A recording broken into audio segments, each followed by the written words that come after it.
Hello students, good morning to all of you. Class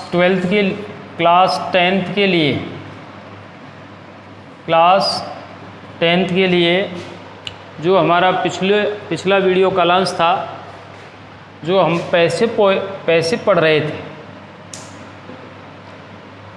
क्या पढ़ रहे थे हम? पैसिव, एक्टिव से पैसिव पढ़ रहे थे। तो हमने नियम पढ़े, एफर्मेटिव और नेगेटिव सेंटेंसेस हमने पढ़े थे। अब हम जो है interrogative sentence, interrogative and interrogative negative sentence पर आ गए थे। ठीक है ना? उसको निरंतरता देते हुए पैसे में हम किसको पढ़ेंगे अब? Interrogative and interrogative negative sentence. कहने का मतलब प्रश्नवाचक एवं प्रश्नवाचक नकारात्मक वाक्य। इसका मैंने सूत्र भी लिखा दिया था और दोबारा से फिर से देख लें आप कि भाई प्रश्नवाचक और प्रश्नवाचक नकारात्मक वाक्य दो प्रकार से, प्रश्नवाचक और या प्रश्नवाचक नकारात्मक दो प्रकार से शुरू होते हैं। दोनों का एक ही फॉर्मेट है, केवल नोट का अंतर होता है। यानी एक हेल्पिंग वर्ब से स्टार्ट होता है और एक WH वर्ड से स्टार्ट होता है। हेल्पिंग वर्ब से स्टार्ट होने वाले वाक्य का एक्टिव से पैसिव, हेल्पिंग वर्ब से शुरू होने वाले वाक्य का एक्टिव से पैसिव टेंस बदल करके हेल्पिंग वर्ब से ही शुरू किया जाएगा। किससे शुरू किया जाएगा? हेल्पिंग वर्ब से शुरू होने वाले एक्टिव वाक्य का पैसिव भी टेंस बदल के हेल्पिंग वर्ब से ही शुरू किया जाता है या शुरू किया जाएगा। और WH वर्ड वाले एक्टिव वाक्य का पैसिव उसी WH वर्ड से शुरू किया जाता है। केवल दो WH वर्डों में या दो WH वर्ड्स में परिवर्तन होता है। ठीक है ना? तो इसका जो सिंटैक्स बनेगा, सिंटैक्स का मतलब है इसका जो वाक्य संरचना होगी पैसिव की, इंटरोगेटिव एंड इंटरोगेटिव नेगेटिव की। तो सबसे पहले हम हेल्पिंग वर्ब वाला लिखेंगे। हेल्पिंग वर्ब के बाद क्या आएगा? ऑब्जेक्ट। ऑब्जेक्ट के बाद क्या आएगी? MV थर्ड आएगी। MV थर्ड के बाद बाई, बाई के बाद सब्जेक्ट, और सब्जेक्ट के बाद क्या आएगा भैया? प्लेस, मैनर एंड टाइम, जिसको एटसेट्रा, शेष, जो भी rest part of the sentence जो भी कहते हैं। WH वर्ड से यदि एक्टिव शुरू होता है, WH वर्ड से यदि एक्टिव शुरू होता है तो फिर उसका WH वर्ड प्लस HV, फिर ऑब्जेक्ट, ऑब्जेक्ट के बाद MV third plus Y plus subject, ऐसे ऐसे शेष कहानी है। तो बदलने वाले जो शब्द हैं कि यदि कोई एक्टिव वाक्य हु से शुरू होता है तो उसका पैसिव जो बनेगा वो बाई होम से शुरू होगा। हु को अपन चेंज करेंगे बाई होम में। और यदि होम से शुरू होता है तो होम को केवल किससे बनाते हैं? हु से। दोबारा से सुने, यदि किसी एक्टिव वाक्य को किसी WH वर्ड से एक्टिव वाक्य WH वर्ड से शुरू होता है तो उसका पैसिव भी उसी WH वर्ड से शुरू होता है। केवल दो ही WH वर्डों में परिवर्तन होता है, दो ही WH वर्ड्स में परिवर्तन होता है। वो हैं हमारे हु एंड हुम। हु से यदि शुरू होता है तो उसे बाई होम में चेंज करके लिखेंगे सबसे पहले, और हुम से शुरू होता है तो उसे हु में बदल के लिखेंगे। प्रश्नवाचक के ये सूत्र हैं और प्रश्नवाचक नकारात्मक में भी यही कंडीशन होगी। तो हम यहाँ पर ऑब्जेक्ट के बाद में यदि प्रश्नवाचक नकारात्मक है तो यहाँ पर अपन नोट को और शो कर देंगे या नोट का और अलग से इफेक्ट होगा। जैसे सेंटेंस है हमारा,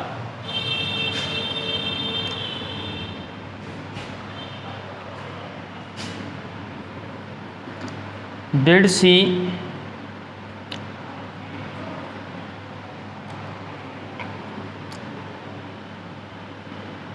did she advice you.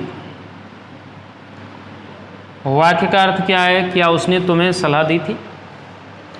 To do this work about this matter, जो भी आगे नेक्स्ट हम कहना चाहें हमारा, लेकिन वाक्य को हमें पहचानना है कि वाक्य कैसा है। हेल्पिंग वर्ब से शुरू है, हेल्पिंग वर्ब से शुरू होता है।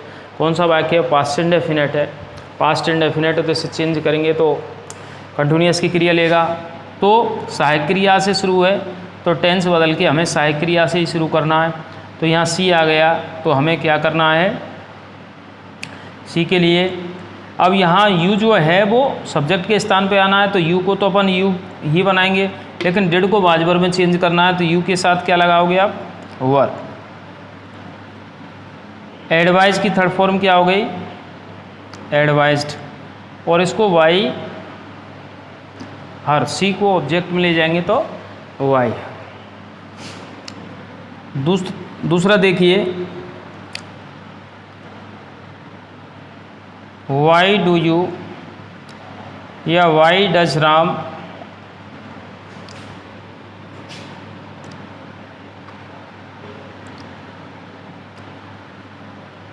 Always take the risk. Why does Ram always take the risk. तो बात कहने का ये है यहाँ सेंस कि राम हमेशा खतरा क्यों लेता है।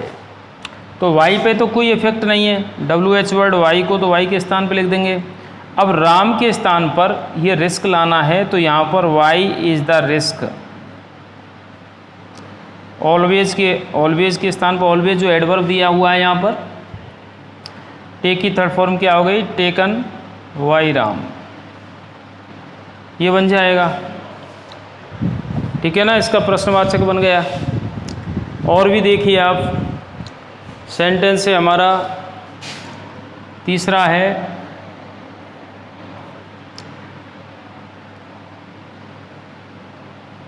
Are you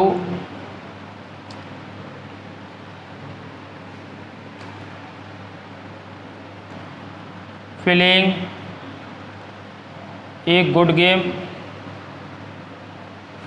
are you playing a good game, क्या तुम एक अच्छा खेल खेल रहे हो। तो ये सब्जेक्ट हो गया और ये गुड गेम क्या है, ये ऑब्जेक्ट है। तो ये गुड गेम के अनुसार इजारम प्लस आईएनजी को इजारम बीइंग में चेंज कर देंगे। तो यहाँ पर अपन क्या करेंगे, is a good game being played by you, is लगा दिया, ऑब्जेक्ट था ये गुड गेम, फिर उसके बाद में इजारम आईएनजी को बीइंग में चेंज किया, प्ले की थर्ड फॉर्म प्लेड हो गई, इसको यू को ऑब्जेक्ट के रूप में ले जाना है पीछे तो बाई यू करेंगे। इस तरीके से हमने सामान्य 3 वाक्य बनाए। इसके अलावा और भी देखें आप वाक्य,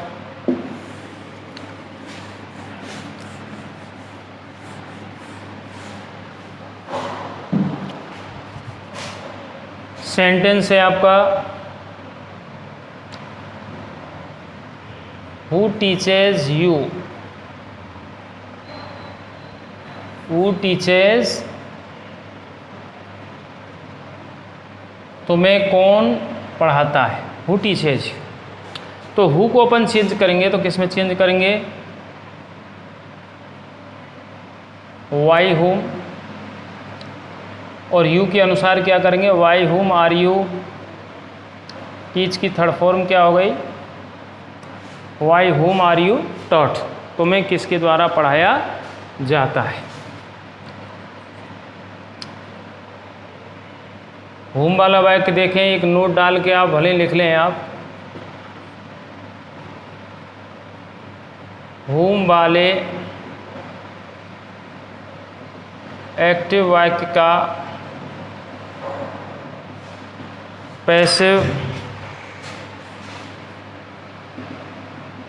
बनाते समय ऑब्जेक्ट को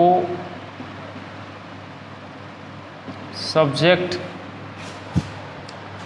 हुम वाले एक्टिव वाक्य का पैसिव बनाते समय ऑब्जेक्ट को सब्जेक्ट के रूप में बदल कर नहीं लिखा जाता है, बदल कर नहीं लिखा जाता है।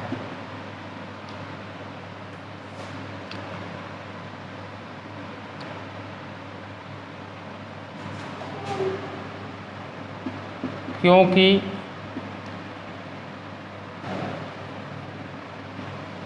whom को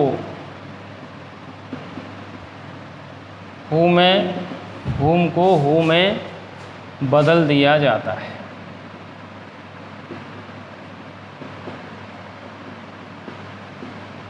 ये नोट है। ध्यान रखने वाली बात है कि whom वाले वाक्य का यदि पैसे बनाते हैं तो उसका जो ऑब्जेक्ट होता है, दिया हुआ है नहीं दिया हुआ है, तो उसका पैसे बनाते समय क्या नहीं करेंगे, अपन ऑब्जेक्ट को सब्जेक्ट के रूप में नहीं लिखेंगे whom वाले का। जैसे सेंटेंस है हमारा,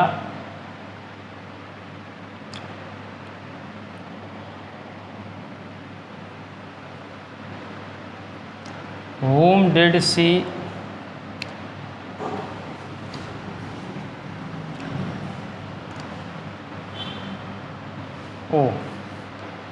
whom did she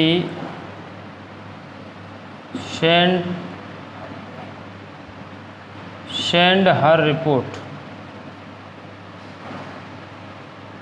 उसने अपनी रिपोर्ट किसको भेजी थी? whom did she send her report? तो whom को हम किस में चेंज कर लेंगे? who में। who को बाजवर में चेंज करेंगे who was sent, क्योंकि इसको रिपोर्ट है, हर रिपोर्ट ये पूरा का पूरा हमारा ऑब्जेक्ट था, लेकिन इसको सब्जेक्ट के स्थान पर नहीं लाते whom वाले वाक्य का जब पैसे बनाते हैं तो ध्यान रखने वाली बात है। who was sent her report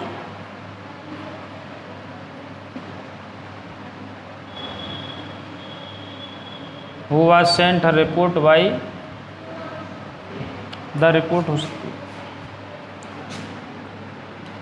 ये नोट के बाद आपका 5वां है। इंटरोगेटिव नेगेटिव सेंटेंस की एग्जाम्पल देखें आप।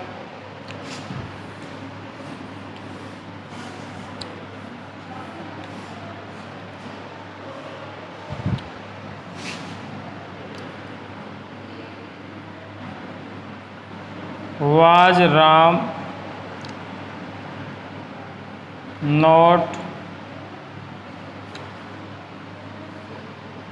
buying some books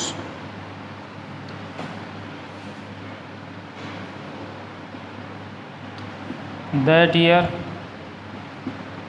तो was Ram not buying some books that year? तो यहाँ राम सब्जेक्ट है और some books क्या है? ऑब्जेक्ट। तो इसके स्थान पर अपन क्या करेंगे? वर। some books not being bought, ठीक है ना, वर some books not being bought by Ram that year।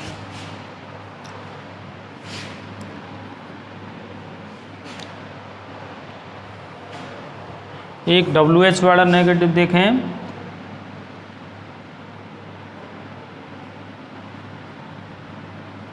Where have some people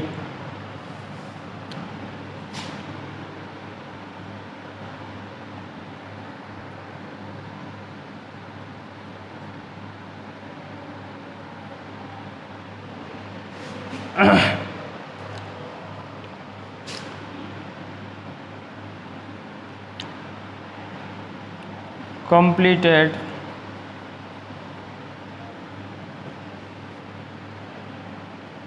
the mission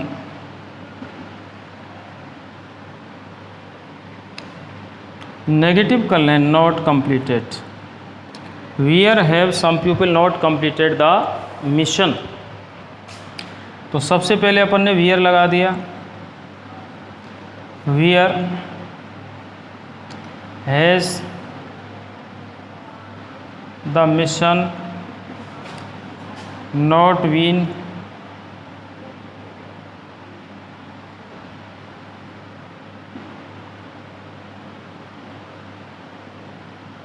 wise संप्यूट।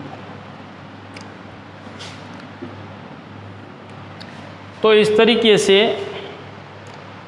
Have का मिशन जो सिंगुलर है इसलिए हैव का हैज हो गया। Not been, has been, have been, not been करेंगे। कंप्लीटेड ऑलरेडी थर्ड फॉर्म में wise some pupil. इस तरीके से हमारे जैसे हम एक्टिव से पैसिव, एक्टिव से पैसिव, एफर्मेटिव नेगेटिव है, तो इंटरोगेटिव नेगेटिव में क्या है कि हेल्पिंग वर्ब जो सब्जेक्ट के बाद लग रही थी एफर्मेटिव नेगेटिव में, उसे अपन पहले लगाएं और कोई विशेष बात होती नहीं है। नेक्स्ट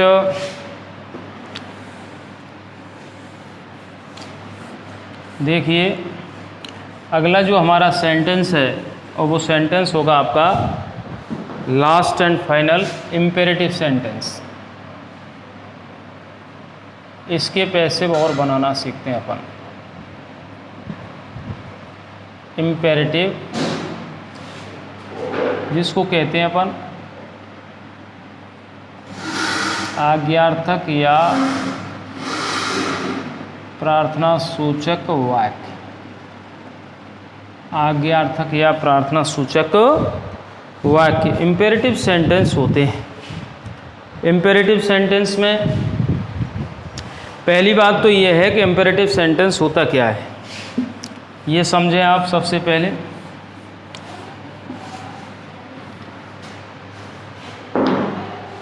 देखिए,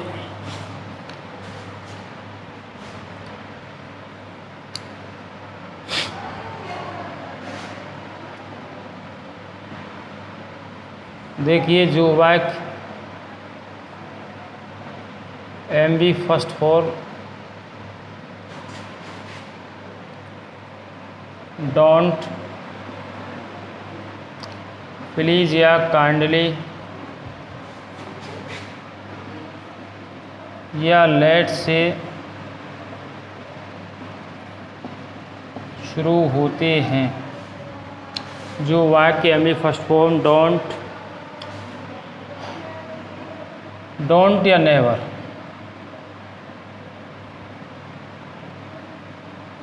ठीक है, जो वाक्य MB फर्स्ट फॉर्म डोंट या नेवर, प्लीज़ या काइंडली या लेट से शुरू होते हैं, उन्हें इम्पेरेटिव सेंटेंस कहते हैं। ठीक है ना, कैसा सेंटेंस कहते हैं? Imperative sentence. तो सबका जो MB फर्स्ट फॉर्म वाले हैं, तो नंबर 1 MB फर्स्ट फॉर्म से शुरू होने वाले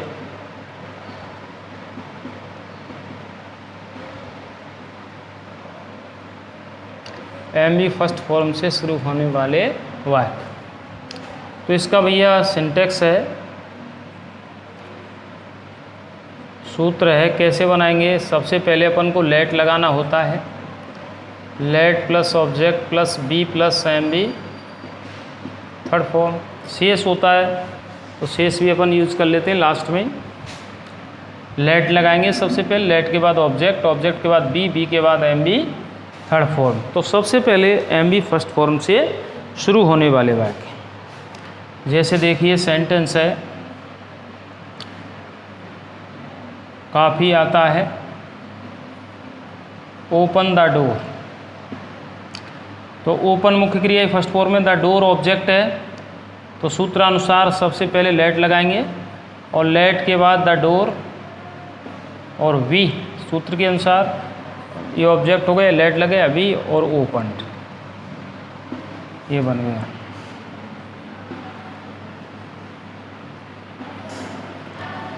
डू इट, तो इसको बनाएंगे लेट, इट का ऑब्जेक्ट। लेट के साथ ये भी ध्यान रखने वाली है कि लेट के साथ हमेशा ऑब्जेक्ट ही लगाया जाता है। जैसे सर्वनाम का कोई ऑब्जेक्ट है पीछे, तो उससे जैसे मी है तो उसे आई अपन नहीं कर सकते, ठीक है ना। तो let it be done, let it be done. जैसे है फॉलो मी,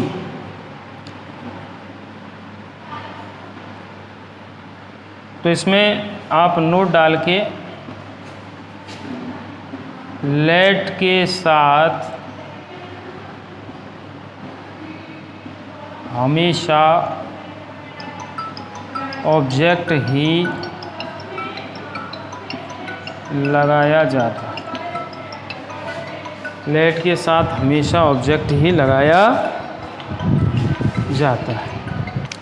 अब जैसे देखिए फॉलो मी, तो फॉलो मी मैंने नोट डाला है, लेट के साथ हमेशा ऑब्जेक्ट ही लगाया जाता है। तो लेट मी, तो ऐसा नहीं कि आई हो जाए, लेट मी बी फॉलोड, ठीक है ना। चलो कितने ही वाक्य बना लो, इससे कोई फर्क नहीं पड़ता। नेक्स्ट देखते हैं अपन डोंट या नेवर से शुरू होने वाले वाक्य।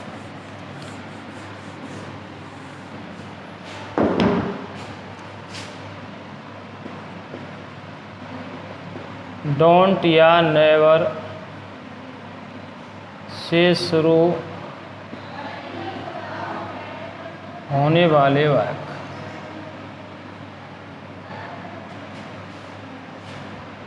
तो इसमें भी नोट आपको डालना है, डोंट या नेवर वाले वाक्यों का पैसिव बनाते समय डोंट या नेवर को हटा देते हैं, ठीक है सर। डोंट या नेवर को, सूत्र इसका भी लिखोगे आप, सिंटैक्स है हमारा सबसे पहले लेट, फिर object plus not plus be, वही सूत्र है, केवल अपन क्या करते हैं इसमें नॉट एक्सेस होता है। जैसे आपका सेंटेंस है, बहुत ज़्यादा बोला जाता है, डोंट डिस्टर्ब मी, डोंट को हटा देंगे, सूत्र के अनुसार let me not be disturbed,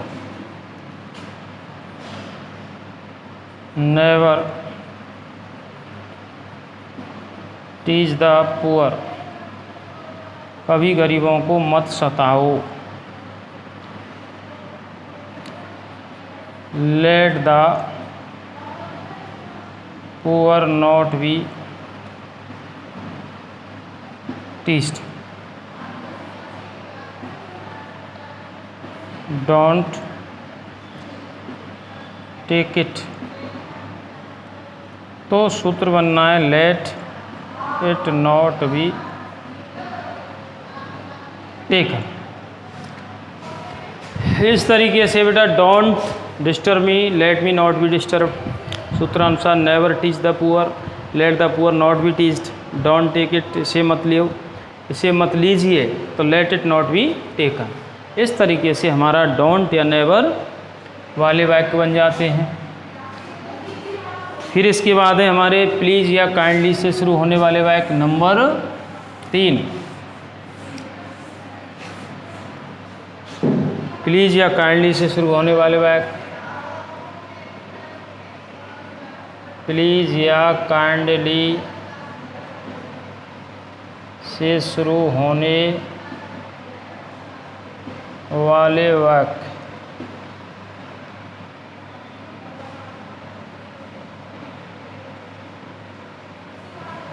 होने वाले वाक्यों का पैसिव बनाते समय प्लीज़ या काइंडली को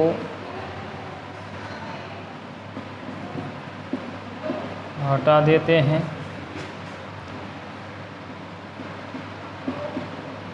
इनके स्थान पर यू आर रिक्वेस्टेड टू लगाकर शेष शब्दों को यथावत लिख देते हैं।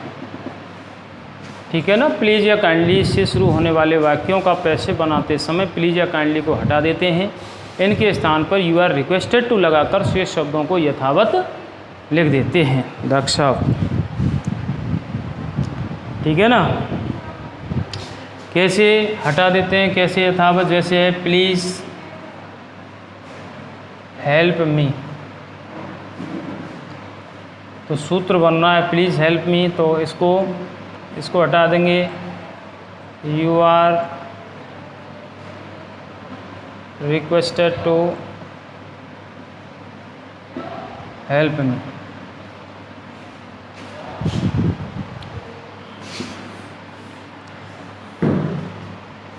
जैसे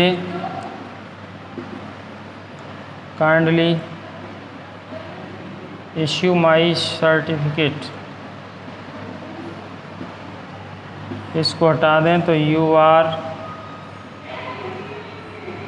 requested to issue my certificate. ठीक है ना। तो please help me, you are requested to. तो यूँ करके हमारे प्लीज़ काइंडली वाले वाक्य जो बहुत ही आसान है, प्लीज़ काइंडली को यू आर रिक्वेस्टेड टू में चेंज कर देते हैं। ये रिक्वेस्टेड टू ही थर्ड फॉर्म के रूप में यूज होता है। लास्ट रह गया नंबर 4, लेट से शुरू होने वाले वाक्य। सूत्र लिखें इसका, let plus object plus be plus M B third plus by plus object. यहाँ में 2 ऑब्जेक्ट आवे, जैसे let me play a game, तो लेट के बाद ऑब्जेक्ट आता है और एक प्ले के बाद एक गेम, ये दोनों ऑब्जेक्ट हैं। तो सूत्र बनेगा let a game be played by me. Let me play a game, तो let a game be played by me. दूसरा है let him start the business, तो लेट के अनुसार let the business be started by him. ठीक है। अगला object पीछे चला जाता है, पिछला ऑब्जेक्ट आगे आ जाता है। इस तरीके से ये इम्पेरेटिव के चारों प्रकार के वाक्य हमारे और हमारे पैसिव में यहीं तक होता है। पैसिव का जो रोल है यहीं तक होता है। देखें, पहले आपको एमी फर्स्ट फॉर्म वाले बताए, उसके बाद में आपके डोंट नेवर वाले, फिर प्लीज़ काइंडली वाले और लेट वाले। इससे पहले आपके इंटरोगेटिव नेगेटिव वाले 5-6-7 वाक्य बताए थे।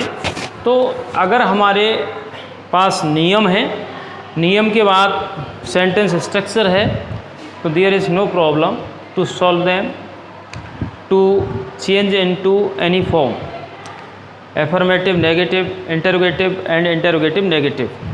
तो कुछ जो बातें होती हैं वो अपन को फिक्स याद करनी होती हैं। और ये हमारा आज का जो वीडियो क्लास है जिसमें हमारे पैसे फिनिश हैं, और नेक्स्ट वीडियो क्लास में आपको नेक्स्ट चैप्टर शुरू किया जाएगा।